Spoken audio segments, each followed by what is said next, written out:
हरे कृष्णा। तो आजकल इलेक्शन का मौसम है, भला किसको वोट दिया जाए, तो क्या फिल्टर होने चाहिए, क्या विचार होने चाहिए, भला किसको वोट हम दें। तो सबसे पहले तो हम शुरुआत करेंगे धर्म से। यस, धर्म जो है दैट इज मोस्ट इंपॉर्टेंट। और तो बाकी चीजें भी बहुत ज्यादा इंपॉर्टेंट, लेकिन धर्म सबसे अधिक इंपॉर्टेंट है। और हमारे देश की स्पेशलिटी क्या है जी? What is the speciality of India? Manufacturing, technology, fashion? No, हमारी स्पेशलिटी है स्पिरिचुअलिटी, हमारा स्पिरिचुअल कल्चर।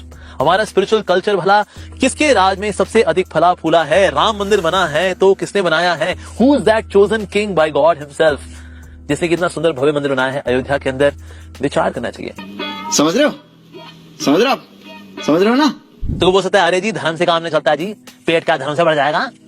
क्यों चौड़ा साहब, सही बोल जाए, नहीं बोल जाऊं मैं? हाँ बिल्कुल सही बात है। जहां तक पैसों की बात है दल, अगर हम 2004 से 2014 तक की बात करें, हमारा रैंक दुनिया के अंदर in terms of economy was 11th rank. हम हिले ही नहीं वहां, ऐसे फिक्स हो गए कि 11 जाते बढ़ ही नहीं पा रहे। लेकिन 2014 के बाद यही सरकार आई जिसने कि आज दुनिया में 5th लार्जेस्ट इकोनॉमी बना दिया है इंडिया को। And by 2029 India is going to become the 3rd largest economy in the world. तो किसने ऐसा कर दिखाया है? विचार करने की बात है। और जहां तक यूपीआई यानी कि इलेक्ट्रॉनिक ट्रांजैक्शंस की बात है, आज इंडिया दुनिया में इतना आगे बढ़ चुका है कि चाइना, यूके और यूरोप के कई सारे कंट्रीज मिला करके भी उन ट्रांजैक्शंस के बराबर नहीं आ सकते। Now in India every year 92,000 million, कितना नंबर है जी? 92,000 million transactions are happening online. ये यूपीआई, इनफैक्ट जब ऋषि सुनाक आए उन्होंने कहा ये ऐसे स्कैन किया और पेमेंट हो गई। पेमेंट हो गई, वाह क्या बात है जी। तो इतना डिजिटल इंडिया भला किसने बनाया है हमारे देश को? विचार करने की बात है। तो जब नोटबंदी हुई थी उस वक्त 500 और 1000 के नोट दे बिकेम इनवैलिड। साथ ही नकली नोट छप करके, बल्कि इतने ओरिजिनल फॉर्म में छप रहे थे ये नकली नोट, उग्रवाद देश में फैल रहा था। वेल, कौन सी सरकार ने ऐसा कुछ किया जिसके बाद उस तरफ के फाइनेंशियल सोर्सेज डिफ्यूज हो गए? सोचने की बात है। और इसकी वजह से आज हमारे देश के अंदर उग्रवाद कितना कम हो गया है। पहले हम सुनते थे खबर, यहाँ बैग में कुछ फटा, वहां कुछ ऐसे फटा, वहां फ्रिज में कुछ निकला, यहाँ किसी बैग में कुछ निकला, लेकिन अब ऐसा सुनने को नहीं मिलता है। सोचने की बात है। कोविड के समय में अपने देश के हर एक भारतवासियों को वैक्सीन पहुंचाना, और यही नहीं इसके अलावा इंडिया के बाहर 25 करोड़ वैक्सीन देना, बल्कि कुछ कंट्रीज में तो फ्री ऑफ कॉस्ट देना, ये किसने किया है? सोचने की बात है।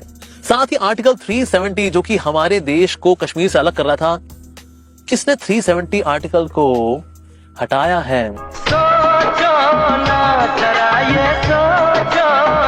कौन ऐसा लीडर है जो कि सबके साथ की बात करता है, सबके विकास की बात करता है?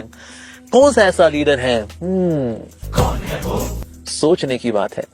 तो इसलिए सोचिए और विचार करिए कि आपको किसको वोट देना है। तो कोई व्यक्ति बोल सकता है जी आप तो बड़े बायस है जी, आप किसकी ओर इंडिकेट करना चाह रहे हैं? किसको वोट देने के लिए आप बोल रहे हैं? हाँ वेल, हमने जो आज आपके सामने रखा वो तथ्य है।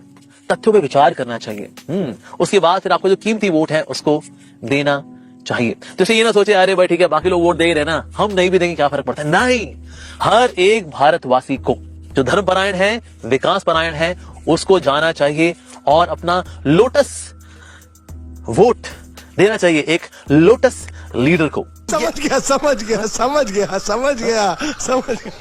तो ऐसा नहीं है कि हम वोटिंग करने के लिए नहीं जाएंगे और घर बैठे रहेंगे और हम नेटफ्लिक्स पे पिक्चर देखेंगे।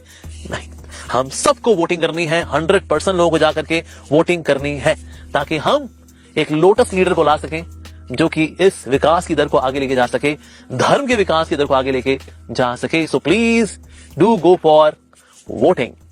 हरे कृष्णा।